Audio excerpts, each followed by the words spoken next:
Welcome to 10 TV. AP assembly సమావేశాల్లో CM Chandrababu Naidu మాట్లాడుతున్నారు. Live లో చూద్దాం. ఇష్టానుసారంగా మాట్లాడే పరిస్థితికి వచ్చారు. 2023లో జీవో నెంబర్ 512 చట్టాన్ని తీసుకొచ్చారు. ఇది రాజ్యాంగ విరుద్ధమైన చట్టం. ఇది అతిపెద్ద కుట్ర. ప్రతి ఒక్కరి భూమి వీళ్ళ చేతుల్లో పెట్టుకొని వాళ్ళని ఆడించాలని చెప్పి ప్రయత్నం చేశారు. మోసాలకు అక్రమాలకు తెరదీశారు. నేనైతే దేశ ప్రజాంగ విరుద్ధమైన చట్టం. ఇది అతిపెద్ద కుట్ర. ప్రతి ఒక్కరి భూమి వీళ్ళ చేతుల్లో పెట్టుకొని వాళ్ళని ఆడించాలని చెప్పి ప్రయత్నం చేశారు. మోసాలకు అక్రమాలకు తెరదీశారు. నేనైతే దేశ ప్రజా చైతన్యం కోసం పోయినప్పుడు ఈ చట్టాన్ని నా జీవితంలో ఎప్పుడు కాల్చలేదు. కానీ పబ్లిక్ మీటింగ్ లో దాన్ని కూడా తీసుకొని చించి ప్రజలకు ఎడ్యుకేట్ చేయాల్సిన పరిస్థితి వచ్చింది. ఒక స్థాయిలో అయితే ఈ నల్ల చట్టాన్ని కాల్చి ప్రజా చైతన్యం కోసం ముందుకు పోయే పరిస్థితికి వచ్చిందంటే ఎంత భయంకరమైన చట్టమో మనం గుర్తుపెట్టుకోవాల్సిన అవసరం ఉంది. ఇందులో అధ్యక్ష జ్యుడిషియరీ పవర్స్ అన్ని తీసేశారు. ఎవరైనా సరే వీళ్ళ ఇష్టానుసారంగా మీరు చూస్తే సెక్షన్ 38 సివిల్ జడ్జిల అధికారం అన్ని రెవెన్యూ ఆఫీసర్లకు ఇచ్చేశారు. ఇంకొక పక్క ఏ వ్యక్తినైనా సరే ల్యాండ్ టైటిలింగ్ ఆఫీసర్ గా పెట్టుకోవచ్చని సెక్షన్ 5(1) అంటే వాళ్ళ ఇంట్లో సాక్షిలో పనిచేసే గుమస్తాలందరూ కూడా ల్యాండ్ టైటిలింగ్ ఆఫీసర్స్ అయిపోయే పరిస్థితికి వచ్చింది. అంత మునుపు డిజిటల్ కార్పొరేషన్లు ఎట్లయితే ఇష్టానుసారంగా పెట్టి పోస్టులు పెట్టారో అదేవిధంగా ఇక్కడ ఈ చట్టంలో తీసుకొచ్చారు. రెవెన్యూ రికార్డులో భూ యజమాని పేరు మార్పు చేయాలంటే వారికి నోటీస్ కూడా ఇవ్వాల్సిన పని లేదు. ఏదైనా జరిగితే హైకోర్టుకు పోవాలి. మామూలు వ్యక్తి ఏదైనా జరిగితే హైకోర్టుకు పోవాలనే పరిస్థితి వస్తే ఎక్కడైనా సాధ్యమా అని అడుగుతున్నాను. ఇంకో పక్కన దేశ ఇక్కడ సెక్షన్ 5 టైటిల్ రిజిస్ట్రేషన్ ఆఫీసర్ నియామకం గురించి ఏ వ్యక్తులైనా టీఆర్ఓగా నియమించుకోవచ్చని చెప్పే పరిస్థితికి వచ్చారు. సెక్షన్ 11 ప్రకారం టైటిల్ రిజిస్టర్లో పేరు చేర్చే వ్యవహారంపై తలెత్తే వివాదంపై ఎల్టీపీఓ ఇచ్చిన ఉత్తర్వులపై హైకోర్టు మాత్రం ఎంక్వైరీ చేస్తుందని పెట్టే పరిస్థితికి వచ్చారు. ఇవన్నీ చూసిన తర్వాత ఆ రోజు హామీ ఇచ్చాం. ఇచ్చిన తర్వాత నేను మొట్టమొదటిసారిగా ముఖ్యమంత్రి అవుతానే సంతకం పెట్టి ఈ చట్టాన్ని రద్దు చేశాం. చట్టాన్ని పూర్తిగా రద్దు చేసే పరిస్థితికి వచ్చాం. కానీ అధ్యక్ష ఆ మధ్య జరిగిన అవకతవకలు మాత్రం మేము ఏం చేయలేకపోయాం. ఈ రోజు మీరు చూసే అధ్యక్ష మామూలు 1-2 కేసులు కాదు. ఇటీవల నా దగ్గరకు వచ్చే గ్రీవెన్సెస్ అన్ని వస్తున్నాయి. 8,305 గ్రీవెన్సెస్ వస్తే మా దగ్గర రికార్డులని వస్తే అవి వెరిఫై చేస్తే దగ్గర 22A సంబంధించిన కేసులు, భూ కబ్జాలు మొత్తం కూడా ఇవే వచ్చే పరిస్థితికి వచ్చింది. ఇవి చాలా భయంకరంగా ఈ చట్టం తీసుకొచ్చే పరిస్థితికి వచ్చారు. ఎందుకే అధ్యక్ష ఈరోజు మీరు చూసినప్పుడు ఇవన్నీ చూసిన తర్వాత ఈరోజు నేను ఒకటే ఆలోచించా, కఠినమైన చర్యలు ఉంటే తప్ప ఇది సాధ్యం కాదనే ఉద్దేశంతోనే ఒక పటిష్టమైన యాక్ట్ తీసుకొచ్చాం. ఇది ఈరోజు రాష్ట్రంలో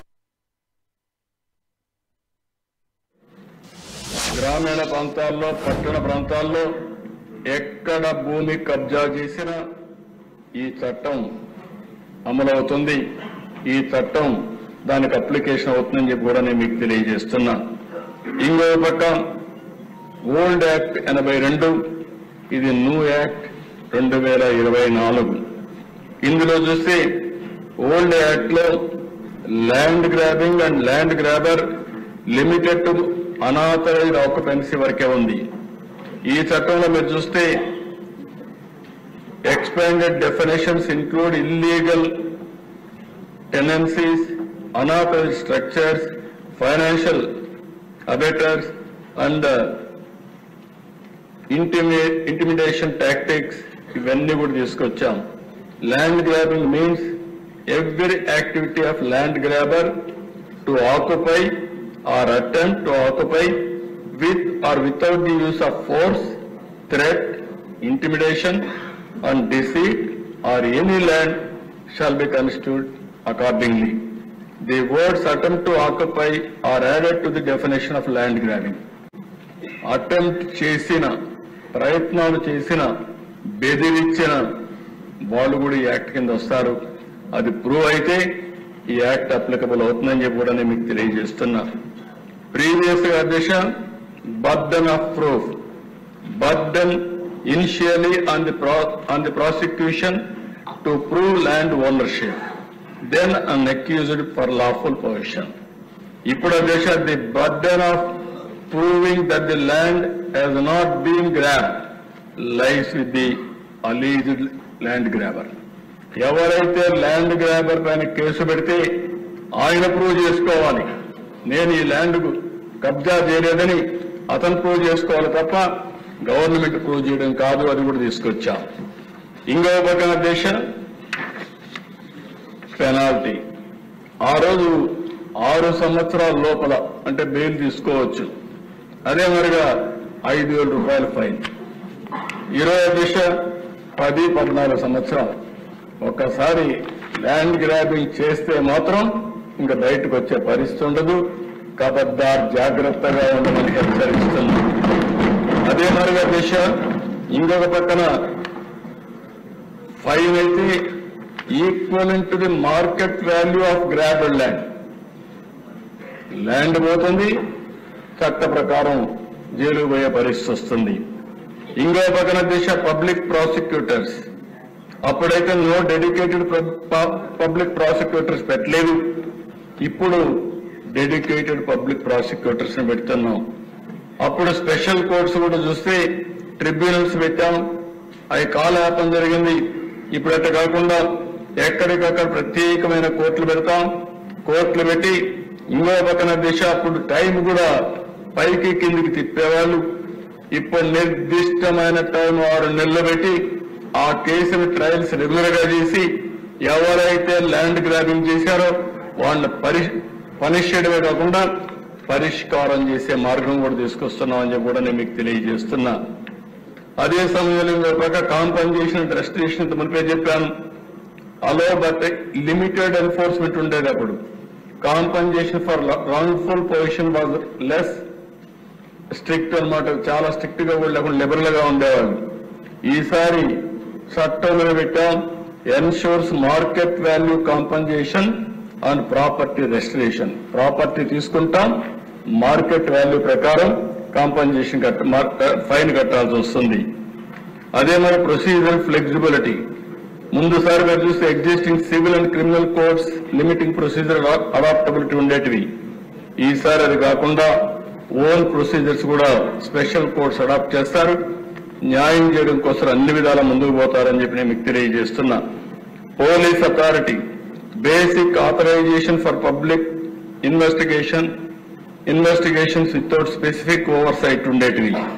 ఈసారి చాలా పగడ్బందీగా, ఎందుకంటే ఇన్ని పవర్స్ ఇచ్చారు కాబట్టి జిల్లా కలెక్టర్ పర్మిషన్ తీసుకొని ఎస్పీ గాని వీళ్ళంతా ముందుకు ప్రొసీడ్ అవుతారు. ఒక డిఎస్పీ కంటే పైనుండే ఆఫీసర్ని పెట్టి ఇన్వెస్టిగేషన్ చేయడం, అక్కడి నుంచి ప్రాసిక్యూషన్ చేయడం జరుగుతుందని చెప్పి కూడా నేను మీకు తెలియజేస్తున్నా. ఇంకో పక్కన ఈసారి మొత్తం డెడికేటెడ్ కమిటీస్ పబ్లిక్ ప్రాసిక్యూటర్స్ ని పెట్టాం. ప్రతి ఒక్క కేసుకు కూడా పబ్లిక్ ప్రాసిక్యూటర్ ని పెట్టి పగడ్బందీగా చట్టాన్ని అమలు చేసి ఎవరైనా సరే ఇది కానీ ఉల్లంఘిస్తే చాలా ఫర్మ్ గా యాక్ట్ చేస్తున్నామని చెప్పి కూడా నేను మీకు తెలియజేస్తున్నా. రెండో యాక్ట్ దిశ ఇవన్నీ చేయాలంటే ఇంకా కూడా చాలా సమస్యలు ఉన్నాయి రాష్ట్రంలో. పీడీ యాక్ట్ కూడా పదును పెడుతున్నాం. నేను ఈ విషయం మీరందరికీ కూడా ఎందుకు చాలా గట్టిగా చెప్తున్నానంటే ప్రజలకు కూడా అర్థం కావాల్సిన అవసరం ఉంది. ఇప్పుడే కొంతమంది మాట్లాడుతూ ఉంటే విన్నప్పుడు ఒక లెక్కలేనితనం వచ్చింది. ఏం చేసినా జరిగిపోతుందని ఒక అలవాటు అయిపోయింది. మెంటల్ గా కూడా ప్రిపరేషన్ అయ్యారు. అలాంటి సమయంలో పగడ్బందీగా చట్టం ఉంటే తప్ప, పనిష్మెంట్ కూడా అదే మోతాదులు ఉంటే తప్ప వీళ్ళు భయపడే పరిస్థితి రాదు. అందుకే పీడీ యాక్ట్ కూడా పదును పెట్టాం. తెలంగాణ, తమిళనాడు, మహారాష్ట్ర, గుజరాత్ కూడా స్టడీ చేశాం. అక్కడ ఉండే చట్టాన్ని అంతా తీసుకుని ఏబీపీడీ యాక్ట్ లో పెట్టగలుగుతాం ఎన్ని పెట్టాం. ఇందులో కూడా మీరు చూస్తే అధ్యక్ష చాలా విషయాలు ఈ రోజు మీరు చూసినప్పుడు స్పూరియస్ సీడ్స్ అఫెండర్స్, కల్తీ విత్తనాలు అమ్మేస్తున్నారు, రైతులు మోసపోతున్నారు, చెప్తే వీళ్ళు ఏమాత్రం కూడా పట్టించుకోకపోతే అవి కూడా తీసుకొచ్చుకున్నాయి. Insecticide offenders, fertilisers offender, food adulteration offenders, fake document offenders, scheduled commodities offenders. ఇవి కాకుండా violations of forest and wildlife protection acts, gambling offenders, explosive substances offenders, arms offenders, sexual offenders, cyber crime offenders, white collar or financial offenders. Final గా దిశ rice smuggling కూడా ఇప్పుడే add చేయమన్నాం, అది కూడా add చేశారు. ఇసుక కూడా మాఫియా తయారైతే వాళ్ళపైన కూడా పీడీ యాక్ట్ పెడతాం, దీన్ని కూడా ఆ సబ్జెక్ట్ కూడా ఇందులో ఇంక్లూడ్ చేస్తున్నాం అని చెప్పి కూడా నేను మీకు తెలియజేస్తున్నాను. ప్రభుత్వం నేను ఒకటే అందరినీ కోరుతున్నా, ఈరోజు మనందరం కూడా గుర్తుపెట్టుకోవాల్సిన అవసరం ఉంది. లా అండ్ ఆర్డర్ మెయింటైన్ చేస్తేనే భవిష్యత్తులో ఈ రాష్ట్రానికి పెట్టుబడులు వస్తాయి. అన్నింటికంటే ముఖ్యంగా అధ్యక్ష టూరిజం. ఎక్కడన్నా టూరిజం రావాలంటే ఈ రాష్ట్రంలో భద్రత లేదని అభిప్రాయం వస్తే ఏ ఒక్కరు కూడా టూరిజం రారు. మొన్న చూసే అధ్యక్ష మేము ఆ రోజు చాలా బాధపడ్డాం. ఎక్కడో విదేశాల నుంచి ఒక మహిళ వస్తే నెల్లూరు జిల్లాలో ఆ అమ్మాయి పైన కిడ్నాప్ చేసి చాలా అసభ్యంగా ప్రవర్తిస్తే ఆ అమ్మాయిని రక్షించాలంటే పెద్ద కష్టమయ్యే పరిస్థితి వచ్చింది. ప్రభుత్వం పట్టించుకున్న దాఖలాలు లేవు. అందుకే ఈరోజు నేను ఒకటే కోరుతున్నా, ఈ రెండు యాక్ట్, ఒక టూరిజం డెవలప్ కావాలన్నా, పెట్టుబడులు రావాలన్నా, ఇండస్ట్రీ రావాలన్నా, అభివృద్ధి జరగాలన్నా, నాలెడ్జ్ ఎకానమీకి ఆంధ్రప్రదేశ్ చిరునామాగా తయారు కావాలంటే లా అండ్ ఆర్డర్ చాలా ముఖ్యం. శాంతి భద్రతలుంటేనే ఇది సాధ్యం. ఆ విషయం మనందరం గుర్తుపెట్టుకోవాల్సిన అవసరం ఉంది. నిన్న మొన్న మనం మాట్లాడాం, ఏదో మనల్ని అవమానించారనే ఉద్దేశంతో మనం మాట్లాడడం లేదు. కానీ ఈరోజు మనం ఆలోచించేది రాష్ట్ర భవిష్యత్తు కోసం ఆలోచిస్తున్నాం. రేపు మళ్ళీ నేను ఒకసారి స్వర్ణాంధ్రప్రదేశ్ విజన్ 2047 డాక్యుమెంట్ కూడా మీ ముందర పెడుతున్నాను. ఇప్పటికే చాలా చర్చలు చేశాం. రాష్ట్రాన్ని ఒక అగ్ర రాష్ట్రంగా తయారు చేయడానికి, ప్రపంచంలోని నాలెడ్జ్ ఎకానమీకి చిరునామాగా ఆంధ్రప్రదేశ్ తయారు కావడానికి మనందరం కానీ ఆలోచిస్తే ఇది సాధ్యం. అది సాధ్యం కావాలంటే లా అండ్ ఆర్డర్ చాలా ముఖ్యం అని చెప్పి కూడా నేను మీకు తెలియజేస్తున్నాను. ఒక పక్క పోలీసు వ్యవస్థను ప్రక్షాళన చేస్తున్నాం. తప్పులు చేసిన వారిని ఎవరిని వదిలిపెట్టడం లేదు. ఇప్పటికే మీరు చూశారు, కొంతమంది సీనియర్ ఆఫీసర్స్ వాళ్ళకుండే అధికారాన్ని ఉపయోగించుకుని ఇష్టానుసారంగా చేసి పోలీసు వ్యవస్థకి మచ్చ తీసుకొచ్చే పరిస్థితికి వచ్చారు. అలాంటి వాళ్ళని సస్పెండ్ చేశాం, యాక్షన్లు తీసుకుంటున్నాం, లాజికల్ గా తీసుకెళ్తాం. నేను ఒకే ఒక విషయం చెప్తున్నాను, ఏ వ్యక్తి అయినా సరే అవకాశం ఉందని చట్టాన్ని చేతికి తీసుకుని ఇష్టానుసారంగా ప్రవర్తిస్తే ఎవరిని ప్రభుత్వం ఉపేక్షించదని చెప్పి మరొకసారి మీ ద్వారా రాష్ట్ర ప్రజలందరికీ తెలియజేస్తున్నా. ఒక పక్క తప్పు చేసిన ఆఫీసర్ను కూడా ప్రక్షాళన చేస్తున్నాయి. ఇంకో పక్కన ఇప్పుడే ముచ్చేతోడి గారు మాట్లాడుతూ ఒక మాట అన్నారు, టెక్నాలజీ వచ్చింది, పటిష్టంగా ఉపయోగించండి. అదే మాదిరిగా టెక్నాలజీ ఒకటే సరిపోదు. పోలీస్ ఆఫీసర్స్ లో కూడా పోలీస్ స్టేషన్ దగ్గర నుంచి కింది స్థాయి నుంచి ప్రజల్లో కూడా పోలీసుల్లో కూడా ప్రో పీపుల్ పోలీసింగ్ తయారు చేయాలి. ప్రజాహితం కోసం పనిచేయాలి. దాన్ని ఏ విధంగా చేయాలో చేయమని చెప్పి అడిగారు. తప్పకుండా ఒకప్పుడైతే మనం చాలా తర్పిదిచ్చి పోలీసు వ్యవస్థను చూస్తే నేనైతే ఆ రోజు బాడీ ఓర్న్ కెమెరాస్ పెట్టాం. బాడీ ఓర్న్ కెమెరాస్ పెట్టిన ముఖ్యమైన ఉద్దేశం, పోలీసులు బయట వస్తే ఆ కెమెరాలో అవతల వాళ్ళు ఏం చేస్తే ఏం మాట్లాడతారు, ఈ పోలీసులు ఏం మాట్లాడతారు, రెండు కూడా కంట్రోల్ రూమ్కి వెళ్ళేటివి ఎప్పటికప్పుడు మానిటర్ చేసుకోవడానికి ఉండేది. ఎవరు బూతులు మాట్లాడుతున్నారు, ఎవరు హై హ్యాండ్గా ఉన్నారు అనే విషయాలు ఎప్పటికప్పుడు మానిటర్ చేసేవాళ్ళం. ఈరోజు అధ్యక్ష పోలీస్ వ్యవస్థని స్ట్రెంగ్త్ కూడా చేస్తాం. వాళ్ళని కూడా గౌరవించాల్సిన అవసరం ఉంది. అలాంటి పోలీస్ వ్యవస్థ కోసం ఒకప్పుడైతే మీరు చూస్తే 61,000 మంది 6,100 మంది పోలీస్ కానిస్టేబుల్ని రిక్రూట్ చేయాలని ఒక కార్యక్రమం పెట్టుకున్నాం. ఇది కూడా రిక్రూట్ చేస్తాం. పోలీసులు కొంతమంది అయితే శని ఆదివారాలు కూడా సెలవు లేకుండా పండుగల కూడా పనిచేస్తూ హెవీ డ్యూటీ చేసే పరిస్థితి వచ్చారు. దాని నుంచి ఏ విధంగా ఇది చేయాలో చేస్తామని చెప్పి కూడా నేను మీకు తెలియజేస్తున్నా. పెండింగ్ డ్యూస్ అన్ని అధ్యక్ష మీరు చూస్తే దగ్గర ఒక 60 కోట్ల రూపాయలు ఒక అప్పులు బకాయిలు ఉంటే అవన్నీ రిలీజ్ చేశాం.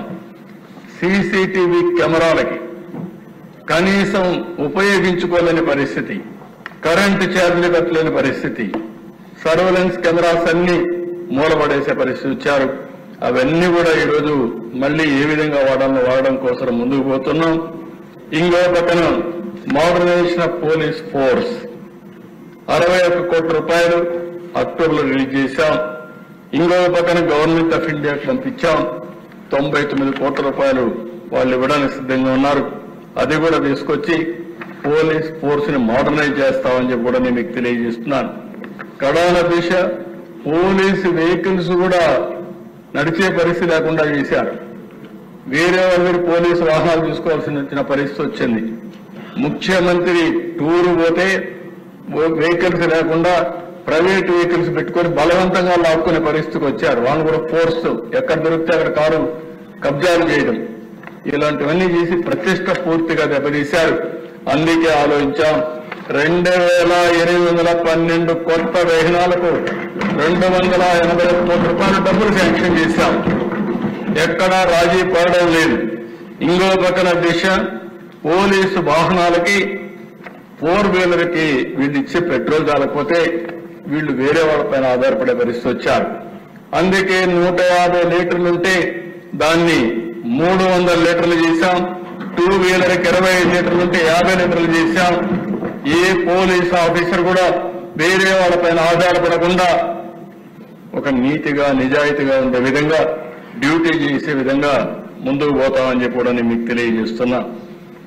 పోయిన గవర్నమెంట్ అధ్యక్ష దగ్గర 859 కోట్ల రూపాయలు పోలీసులు కూడా బకాయిలు పెట్టారు.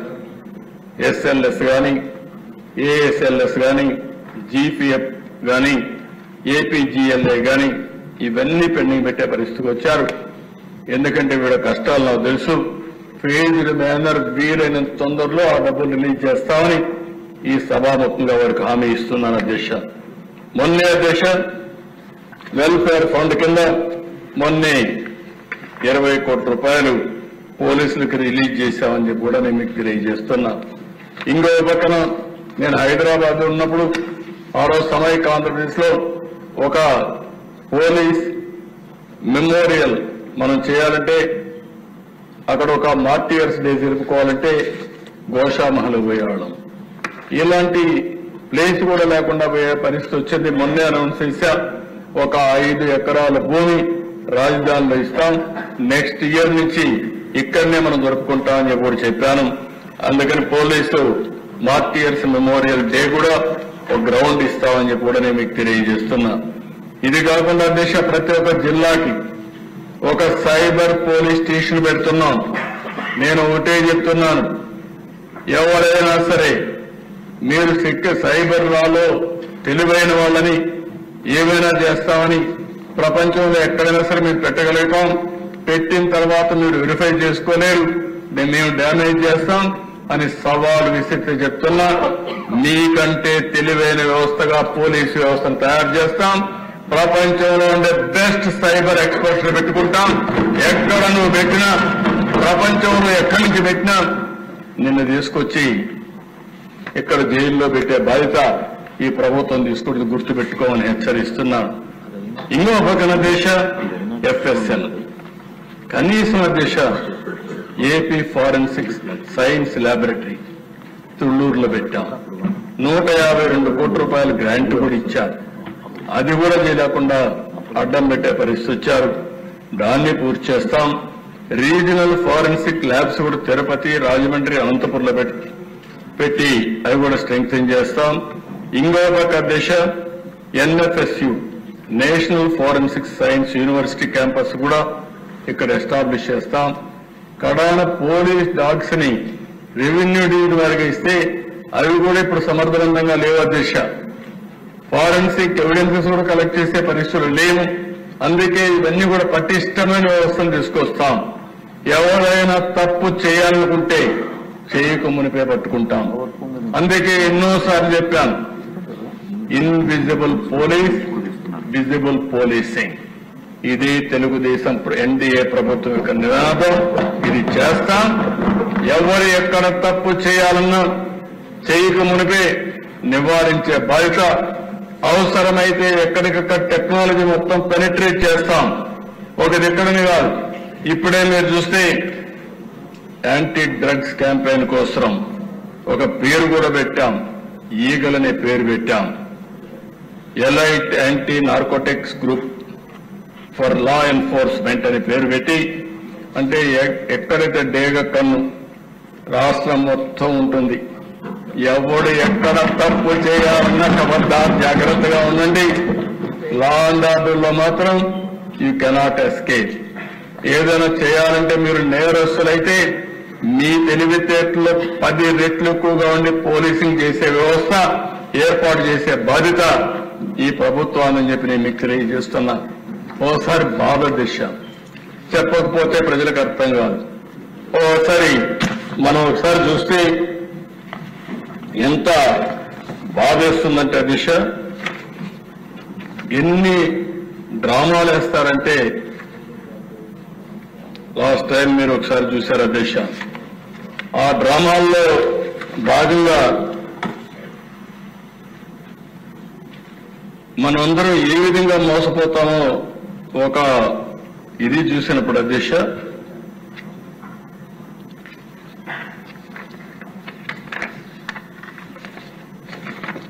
వివేకానంద రాష్ట్రంలో ఉండేవాళ్ళకు ఇక్కడ ఉండేవాడు కూడా అర్థం కావాలి. నేనే ముఖ్యమంత్రిని, నిద్ర లేచా, నాకు మెసేజ్ వచ్చింది. ఏ మెసేజ్? సాక్షి మెసేజ్. వివేకానంద రెడ్డి గుండెపోటుతో చనిపోయాడు. ఇప్పుడు ఏం చేస్తాను? గుండెపోటుతో అనే కొంచెం నాకు కూడా అనిపించింది, పాపం నేను కూడా క్యారీ అయిపోయాను. అన్నిటి గుండెపోటుతో అనుకున్నాం. ఒక అర్ధగంట అయింది, గంట అయింది. మా ఆఫీసర్ కూడా కన్ఫర్మ్ చేశారు ఆయన గుండెపోటుతో చనిపోయాడని. పోలీసు వ్యవస్థ మొత్తం నాకు ఆ మాటే చెప్పారు. నేను కూడా నమ్మా. మధ్యాహ్నం పైన ఒక్కొక్కసారి తప్పులు చేసినప్పుడు మనకు అనుమానాలు రాకుండా పోవడానికి కారణం మనం అదర్ ఇష్యూస్ లో బిజీగా ఉండడం, నార్మల్ గా నమ్మే మనస్తత్వం ఉండడం, అలాంటి దొంగ తెలివితేటలు లేకుండా పోవడం. మూడోది, మధ్యాహ్నం ఏదో దిశ ఎలక్షన్ టైం, అందరికి హెలికాప్టర్లు ఉన్నాయి, ఫ్లైట్లు ఉన్నాయి. ఎవరైతే సొంత బాబాయిపోతే రావాలి, రాలేదు, తీరిగ్గా రోడ్డు మీద వచ్చారు. అక్కడ ఉండే వ్యక్తి ఎవరైతే ఉన్నారో పోలీసులు చెప్పేశారు, ఏం అవసరం లేదు, పోలీసే అవసరం లేదు, అన్ని బాగున్నాయని. అక్కడ పోలీస్ ఆఫీసర్ ఎవరైతే సిఐ ఉన్నాడో ఆ సిఐని మేనేజ్ చేసేశారు. ఆయన విట్నెస్ అక్కడ అన్నిటికీ. రూమ్ క్లీన్ చేశారు, బాత్రూమ్ క్లీన్ చేశారు, బాక్స్ తెప్పించారు, బాడీ పెట్టారు, ఫ్యూనరల్ కూడా రెడీ చేసుకున్నారు. ఆ సమయంలో కూతురు అడిగింది అధ్యక్ష పోస్ట్ మార్టం చేయాలి. అదే అనుకుంటాను నేను, అది క్లారిఫై చేసుకోవాలి. అప్పుడు పోస్ట్ మార్టం పంపిస్తే నెత్తి మీద గొడ్డలి దెబ్బలు మీరు చూస్తే బ్రెయిన్ అంతా కూడా ముక్కలు ముక్కలైపోయింది. ఆ రిపోర్ట్ వచ్చిన తర్వాత ఎవరైతే వాళ్ళ పార్టీ స్పోక్స్ మెన్ కూడా గుండెపోటుతో చనిపోయారని Vijayasai Reddy morning press conference పెడతాడు. సాయంత్రానికి వచ్చిన తర్వాత డ్రామాలు ఆడేస్తాడు. మా నాన్న చనిపోయాడు, ఒకే బాబాయ్ ఉన్నాడు, బాబాయ్ని కూడా చనిపోయాడు. నెక్స్ట్ డే సాక్షి పేపర్లో నారాసుర రక్త చరిత్ర. కానీ ఇమేజిన్ అధ్యక్ష, ఎవరిని అడుగుతున్నా మీరు నేను చేయగలుగుతామా ఈ పనులు అడుగుతున్నా మిమ్మల్ని, ఎవరికైనా సాధ్యమని అడుగుతున్నా. మనకు ఒక మనస్సు ఉంది, మనస్సాక్షి ఉంది, ఆ మనస్సు ఘోషిస్తుంది. వీళ్ళకి మాత్రం అది లేదు. అలాంటి ఒకటే కాదు, మొన్నే మీరు చూశారు కోడికత్తి, ఆడు పాపం ఏడుస్తున్నాడు. ఇప్పుడు కూడా వాడు చెప్పాడు అధ్యక్ష, అతను ఆ కోడికత్తి అయితే చెప్పాడు, మీ జిల్లాలో జరిగింది అని చాలా స్పష్టంగా చెప్పాడు. నేను అభిమాని, ఆయనకేదో సింపతి రావడం నేను డ్రామా చేశానంటే కడాలను అతన్ని శాశ్వతంగా జైల్లో పెట్టే పరిస్థితికి వచ్చారు. రెండో దిశ అదే మరి ఇంకొక పక్కన మీరు చూస్తే ఇక్కడ గులకరాయి. ఎలక్షన్ ముందు నేను హైదరాబాద్ పోయాను అన్ని చూసుకొని పోతూ ఉంటే మా వాళ్ళు ఏం చేయాలి సార్ అంటారు. అంటే సింపతి వచ్చేస్తుంది ఎలక్షన్ ముందు. ఏంటి డ్రామాలు ఏంటి? నా జీవితంలో చాలా మంది రాజకీయ నాయకులతో నేను పోరాడాను, కానీ ఇలాంటి రాజకీయాలు నేను ఎప్పుడు చూడలేదు ఉద్దేశం. ఇప్పుడు నాకు కొత్త, కానీ నాకు ఒక బాధ్యత ఉంది. రాజకీయ ముసుగులో నేరస్తులు కావాలని నేరాలు చేస్తే రాజకీయ ముసుగు తీసి నేరస్తులుగా ట్రీట్ చేసి రాష్ట్రానికి రక్షణ కల్పిస్తా. ఇష్టానుసారంగా చేయొద్దండి. మెయిన్ స్ట్రీమ్కి రండి, మెయిన్ స్ట్రీమ్ లో పనిచేయండి, ప్రజల కోసం పోటీ పడండి. మేమేమైనా తప్పులు చేసి చెప్పండి, వింటాం, సరి చేసుకుంటాం.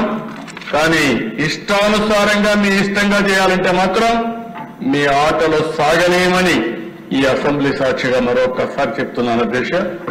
అందుకే రౌడీల కోసరం, ల్యాండ్ గ్రాబర్స్ కోసరం, ఎవరైతే సంఘ విద్రోహ శక్తులు ఉన్నారో వారి కోసం చెప్తున్నా, ఈ రెండు చట్టాలు మీ గుండెల్లో రైళ్లు పరిగెత్తే విధంగా అమలు చేస్తామని చెప్పి మరొకసారి తెలియజేసుకుంటూ, నాకు ఒకే కోరిక, నా ఆలోచన ఒకటే, రాష్ట్రంలో శాంతి భద్రతలు పరిరక్షించాలి.